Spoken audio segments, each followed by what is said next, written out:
बच्चों आज हम बहुपद की प्रश्नावली 2A करेंगे। तो यहाँ पर सबसे पहला क्वेश्चन जो है वो ये है, निम्नलिखित में से कौन सा बहुपद है। इसमें हमको बताना है, जो हमें क्वेश्चन दिया है, कि कौन सा टर्म बहुपद है कौन सा नहीं है। तो यहाँ पर जो पहला एग्जाम्पल है वो है 3x square minus 7x plus 6। अब आपको ये पता करना है ये बहुपद है कि नहीं है। तो बहुपद के लिए हमें सबसे पहले क्या देखना होगा, सबसे पहले हम ये देखते हैं कि हमारा अचर पद और चर पद गुणन में है कि नहीं है। ये हमारा 3 हो गया अचर पद और x हो गया हमारा चर पद। तो यहाँ पे देखिए अचर पद और चर पद का गुणा हो रहा है। और दूसरी चीज हमें ये देखनी होगी कि हमारी जो है चर पद के ऊपर जो पावर है वो डिक्रीजिंग ऑर्डर में है या इंक्रीजिंग ऑर्डर में है। या तो डिक्रीजिंग ऑर्डर में होनी चाहिए घटते हुए क्रम, या तो बढ़ते हुए क्रम में होनी चाहिए। यहाँ पे ये घटते हुए क्रम में है। सबसे पहले एक्स स्क्वायर है, फिर एक्स की पावर 1 है, फिर यहाँ पर कुछ नहीं तो एक्स की पावर 0 आप मान सकते हैं। अब तीसरी चीज आपको इसमें क्या देखना होगा, हमारा जो चर पद x है इसके ऊपर घात कौन सी लगी है। अगर घात इसमें परिमेय संख्या के रूप में लगी होगी, यानी कि अगर इसके ऊपर x की पावर 1/2 या x की पावर 3/2 इस तरह की घात लगी होगी तो ये हमारा बहुपद नहीं होगा।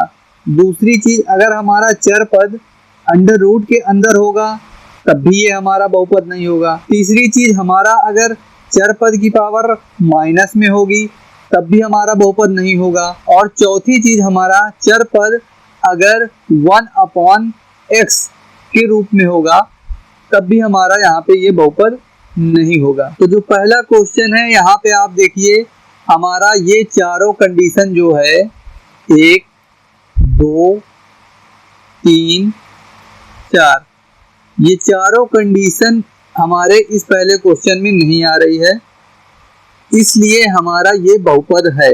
यहाँ पे देख लीजिए 3x square minus 7x plus 6, ये एक बहुपद का मानक रूप है और ये हमारा बहुपद है।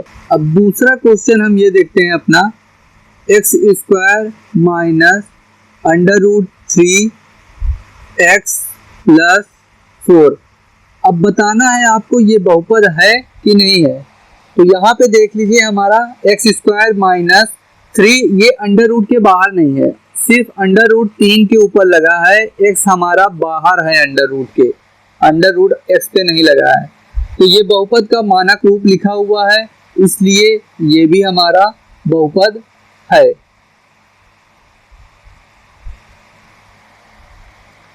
तीसरा क्वेश्चन हम देखते हैं, 3 अंडर रूट x प्लस 5। तो यहाँ पे बच्चों आप लोग देख लीजिए, हमारा जो चर पद है ये अंडर रूट के अंदर है।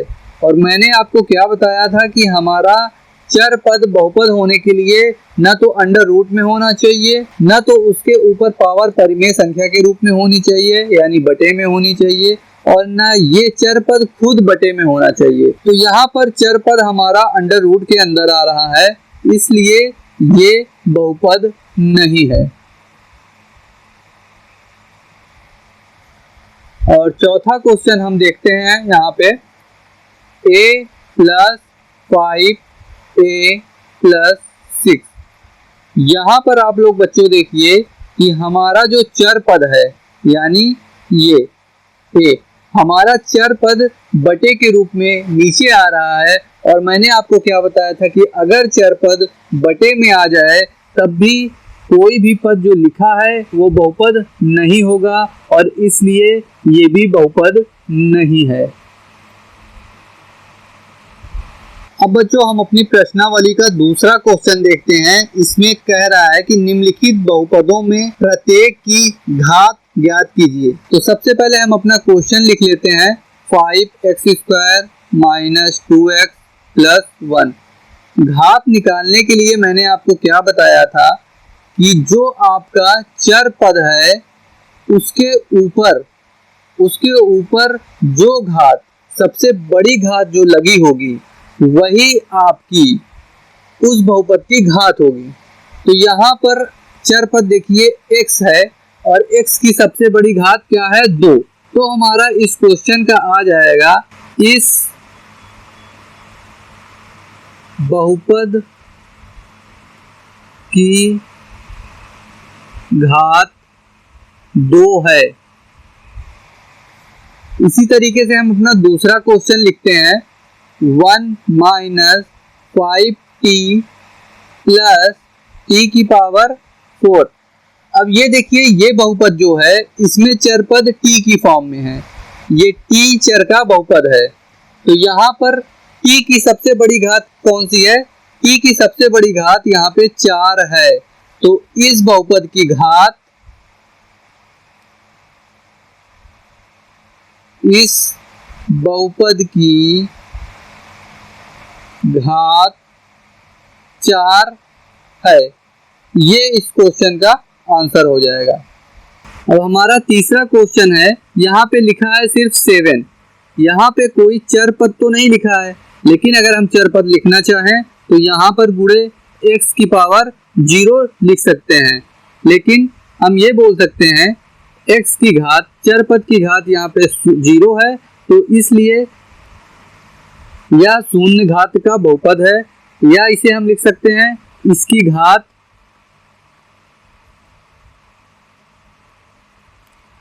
घात शून्य है।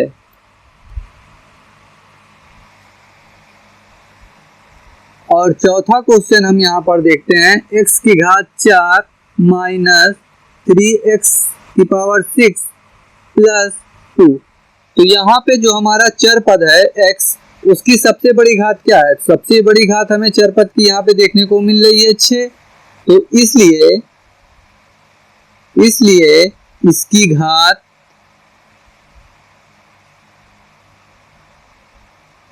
6 है। ये आपका आंसर हो गया। अब तीसरा क्वेश्चन हमारा इस चैप्टर में आता है, इसमें आपको लिखना है घात 50 का एक पदी बहुपद। तो पहला क्वेश्चन मैं यहाँ लिखता हूँ, ऐसा आपको बहुपद लिखना है जिसकी घात 50 हो। तो सिंपल आपको कुछ नहीं करना है, कोई भी आप एक चर पद ले लीजिए। तो x मैंने एक चर पद ले लिया। अब क्या बोल रहा है? ऐसा एक द्विपदी बहुपद आपको यहाँ पे लेना है जिसकी घात 50 है। तो एक तो x की पावर 50 ये तो हो गई, लेकिन आपको 2 पद ही लेना है, एक पद और होना चाहिए। प्लस आप यहाँ पे कुछ भी लिख दीजिए, सेवन लिख दीजिए। तो ये 50 घात का एक द्विपदी बहुपद हो गया। अब दूसरा क्वेश्चन हम इसी तरीके से सेम तरीके से करते हैं। इसमें पूछ रहा है घात 10 का एक पदी बहुपद। अभी तक हमें 2 पदी बहुपद लिखना था, अब घात 10 का एक पदी बहुपद आपको लिखना है। मतलब ऐसा बहुपद लिखना है जिसकी घात 10 हो। तो आप कोई भी एक चर पद लिखिए, उसकी घात आप 10 कर दीजिए। और ये किसमें कितने पद है? इसमें एक पद है। तो ये आपका आंसर हो गया। आप कुछ भी यहाँ लिख सकते हैं, यहाँ पे आप 3 भी लगा दीजिए, तब भी 3x की पावर 10, ये भी आपका आंसर सही होगा। अब आप तीसरा क्वेश्चन हम देख लेते हैं, घात 5 का एक त्रिपदी बहुपद। त्रिपदी बहुपद लिखना है जिसमें 3 पद हों, लेकिन उसकी घात 5 होनी चाहिए, मैक्सिमम घात। तो तीसरा हम लिखते हैं, तो 5 घात का कोई भी त्रिपदी बहुपद हम यहाँ पे लिख देते हैं, हमारा आंसर सही होगा। तो कोई लिख लेते हैं हम यहाँ पे x की पावर 5 प्लस यहाँ पे लिख देते हैं 2x प्लस यहाँ पे 4। देखिए इसमें कितने पद हैं? 3 पद हैं। पहला पद, एक पद ये हो गया, 2 पद ये हो गया, तीसरा पद ये हो गया। घात कितनी है? घात इसकी है 5। तो 5 घात का ये त्रिपदी बहुपद हो गया। ये आपका आंसर हो गया। चौथा क्वेश्चन हम यहाँ पे देख लेते हैं बच्चों। आपको एक अचर पद लिखना है। अचर पद क्या होता है? कोई सा भी आप एक पद लिख लीजिए, वो आपका अचर पद हो गया। जैसे आप यहाँ पे 9 लिख दीजिए, ये भी आपका अचर पद हो गया। तो ये भी आपका आंसर सही होगा। इस क्वेश्चन में बच्चों आंसर सबका अलग अलग आ सकता है, कोई यहाँ पर कुछ भी अपने मन से लिख सकता है। इसलिए इस क्वेश्चन में सेम आंसर कभी किसी का नहीं आएगा, अलग अलग सबका आंसर आएगा। बच्चों चौथा क्वेश्चन ये है, निम्नलिखित बहुपदों की घात लिखिए। तो इसमें आपको बहुपद की घात लिखनी है। तो 4x प्लस 7 ये पहला क्वेश्चन है। तो यहाँ पे घात हमेशा चर पद पे होती है। तो चर पद इसमें क्या लिखा हुआ है? चर पद है हमारा x है हमारा यहाँ पे चर पद। इसके ऊपर घात कितनी लगी है? चर पद पे घात लगी हुई है 1, तो इसकी घात हो गई 1। तो ये हमारा, आप इसे या तो कह दीजिए ये बहुपद एक घात का बहुपद है, या तो आप इसे कह दीजिए ये बहुपद एक रैखिक बहुपद है। रैखिक बहुपद क्या होता है? जिसकी घात 1 होती है। वो भी हमारा आंसर सही होगा। दूसरा क्वेश्चन हम यहाँ पे देख लेते हैं। दूसरा क्वेश्चन लिखा है 4x² माइनस 3x प्लस 5। तो इसमें आपकी घात बतानी है। तो जो सबसे बड़ी घात है वो हम देखते हैं। तो चर पद की सबसे बड़ी घात क्या लगी है? यहाँ पे 2 लगी है, तो इसकी घात 2 है। और या तो आप ये लिख सकते हैं यह बहुपद द्विघात बहुपद है, ये भी आप लिख सकते हैं द्विघात बहुपद, या लिख सकते हैं इसकी घात 2 है, इसकी घात 2 है। ये आंसर आपका हो जाएगा। अब तीसरा क्वेश्चन यहाँ पे बच्चों लिखा है, वो हम देख लेते हैं। 2x² minus 3/2x plus 6। तो इसकी घात बतानी है। तो सबसे बड़ी घात हम देखते हैं। सबसे बड़ी घात चर पद की क्या है? यहाँ पे ये स्क्वायर 2, तो इसकी घात 2 है।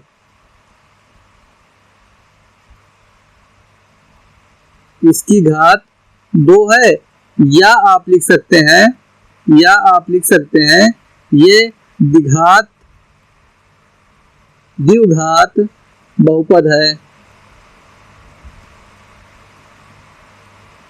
बहुपद है, ये भी आपका आंसर सही होगा। अब पांचवा क्वेश्चन ये कह रहा है निम्नलिखित में से रैखिक द्विघात और त्रिघात बहुपद को छांटिए। तो हम सबसे पहले अपना क्वेश्चन लिख लेते हैं। पहला यहाँ पे है 5x³ प्लस 3x² प्लस 1। दूसरा भी लिख लेते हैं, ये हो गया 3x² प्लस x। तीसरा भी लिख लेते हैं, ये हो गया x प्लस 1। अब इसमें बताना है कौन सा बहुपद रैखिक है, कौन सा द्विघात है, कौन सा त्रिघात है। तो मैंने आपको क्या पढ़ाया था? जिस बहुपद की घात 3 होगी वो त्रिघात बहुपद होगा, जिस बहुपद की घात 2 होगी वो द्विघात बहुपद होगा, जिस बहुपद की घात 1 होगी वो रैखिक बहुपद होगा। तो पहला क्वेश्चन हमारा, इसमें चर पद की घात देखिए मैक्सिमम कितनी है? 3। तो ये आपका हो गया त्रिघात बहुपद, ये हो गया त्रिघात बहुपद।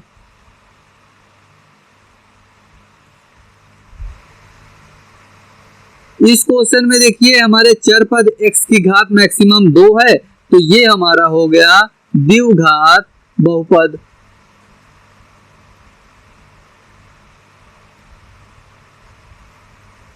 और यहाँ पर देखिए हमारा चर पद जो लिखा है x, इसकी पावर 1 है। तो जब हमारी पावर 1 रहती है तो वो हमारा हो जाता है रैखिक बहुपद, रैखिक बहुपद। तो ये इस क्वेश्चन का आंसर है। निम्नलिखित प्रत्येक में से दिए पद का गुणांक ज्ञात कीजिए। तो ये जो सारे पद दिए हैं, सारे क्वेश्चन दिए हैं, इनमें आपको गुणांक निकालना है। तो मैं एक क्वेश्चन आपको बता दे रहा हूँ, उसी तरीके से आपको गुणांक निकालना होगा। यहाँ पे आपको कुछ भी पूछ सकता है, लेकिन यहाँ पे मैं पहला क्वेश्चन लिख रहा हूँ 3x³ minus 5x² minus 5x plus 6। जब भी आपको गुणांक निकालने को बोले तो जिस पद का आपको गुणांक निकालना है उस पद में जो भी चर पद, जितने भी चर पद हों उस चर पद को छोड़ दीजिए, बाकी जितने पद बचे प्लस माइनस निशान के साथ आप लिख दीजिए, वही उसका गुणांक होगा। अब चलिए मैं इसको आपको लिख कर बताता हूँ एक एक, तब आपको जल्दी से समझ में आ जाएगा। जैसे इस क्वेश्चन को मैं सॉल्व करूंगा, अगर मैं यहाँ लिखता हूँ x³ का गुणांक बराबर, तो x³ का गुणांक क्या होगा? तो मैंने आपको क्या बताया, जो आपके चर पद हैं, चर पद हमारा x³ है, तो x³ को छोड़कर जितना टर्म बचे, ये 3 बचा, लेकिन इसके आगे क्या लगा है? प्लस। कुछ नहीं लिखा रहता तो प्लस माना जाता है। जितना टर्म बचे निशान के साथ या तो प्लस लगा हो या माइनस लगा हो, आपको लिख देना है, वही उसका आंसर होगा। तो एक्स क्यूब का गुणांक यहाँ पर होगा प्लस का 3। इसी तरीके से आपका एक्स स्क्वायर का गुणांक बराबर, तो एक्स स्क्वायर का गुणांक क्या होगा, एक्स स्क्वायर को आप छोड़ दीजिए, जो यहाँ पर पद बचा उसके बाद 5 बचा, इसके आगे कौन सा निशान लगा है, माइनस का, तो एक्स स्क्वायर का गुणांक -5 हो जाएगा। इसी तरीके से अगर आपको एक्स का गुणांक पूछे, एक्स का गुणांक पूछे तो आप क्या करेंगे, जो चर पद है उसे आप छोड़ दीजिए, उसके बाद जो उसके बाद बचा उसको आप निशान के साथ लिख दीजिए। यहाँ पर देखिए x के बाद क्या बचा, 5, और उसमें कौन सा निशान लगा है, -5। ये आपका इसका आंसर हो गया। अगर कभी आपको पूछे अचर पद बताइए या x की पावर 0 का गुणांक बताइए, तो x की पावर 0 का गुणांक जो आपका अचर पद होगा वही उसका गुणांक होगा। तो यहाँ पर अचर पद क्या है, प्लस का 6, तो ये x की पावर 0 का गुणांक हो गया। तो ये क्वेश्चन इसी क्वेश्चन के तरीके से आपका दूसरा, तीसरा, चौथा क्वेश्चन सॉल्व होगा। आप इसे देखकर आराम से सॉल्व कर लें। बच्चों, प्रश्नावली 2A में बस इतने ही टाइप के सवाल थे और जो लगभग मैंने आपको करा दिए। आप अपनी बुक खोलिए और बहुपद के पहले चैप्टर में आप कोई सी भी प्रकाशन की बुक यूज कर रहे हो उससे मतलब नहीं है, कोई सी भी प्रकाशन की बुक हो आप उसे ओपन कीजिए, बहुपद का पहला चैप्टर आप देखिए, तो उसमें के लगभग मैंने सवाल आपको सारे करा दिए हैं। तो आप उस क्वेश्चन को मेरे इस क्लास की मदद से अपने बुक के क्वेश्चन को सॉल्व कर लें। अगर कोई क्वेश्चन में आपको प्रॉब्लम आती है तो आप कमेंट में वो क्वेश्चन लिख दें, मैं आपको सॉल्यूशन करके बता दूंगा।